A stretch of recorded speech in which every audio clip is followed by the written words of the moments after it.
ما دمت تقرأ الأذكار فأبشر بكل خير، حتى ولو أصابتك مصيبة فإن الله يخرجك من ضيقها وبلائها وكربها بمثاقيل الحسنات التي لم تخطر لك على بال.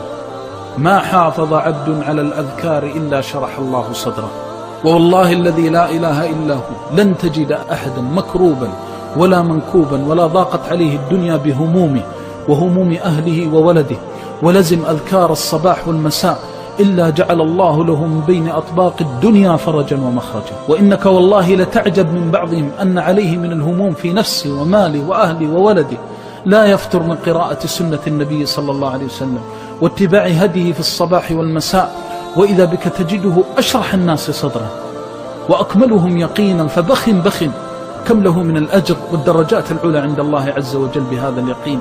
حصل نفسك بأذكار الصباح، اقرأها، لكن اقرأها قراءة المتأمل. يا حي، الكل يموت إلا هو سبحانه، تقول يا حي فتتذكر صفة الحياة التي ثبت لله سبحانه وتعالى. يا حي يا قيوم قامت به السماوات والأرض وقام به كل شيء. يأتيك الظالم باغيا أشرا بطرا وتعلم أن قوة كلها بيد الله جل جلاله، تقول يا رب إني أستغيث بك وأستجيب، فإذا بهذه القوة كأنها لا شيء.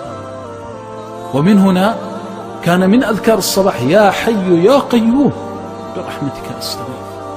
الله أكبر إذا فتحت لها أبواب السماوات وأنت تقرأ هذه الأذكار وتعلم أنها كلم طيب يرفع إلى السماء، إليه يصعد الكلم الطيب والعمل الصالح يرفع إليه يصعد الكلم الطيب، وليس هناك أطيب من كلام الله وكلام التوحيد والإيمان.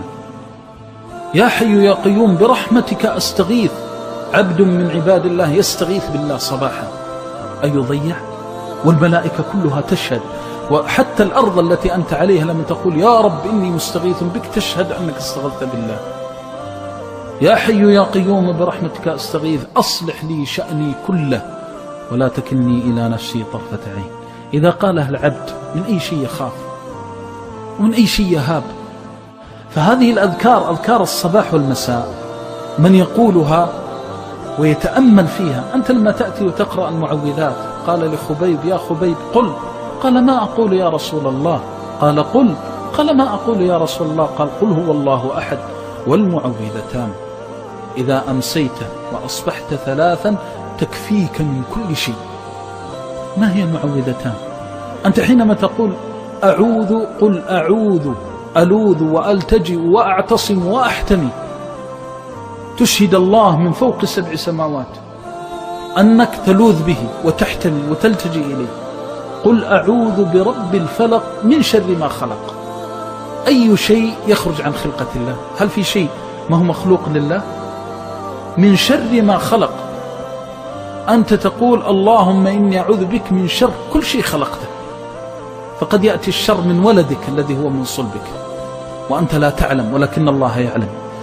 أعوذ بكلمات الله التامة من شر ما خلق. من قالها 3 لم يضره شيء. إذا وثقت بربك فإن الله لا يخيبك.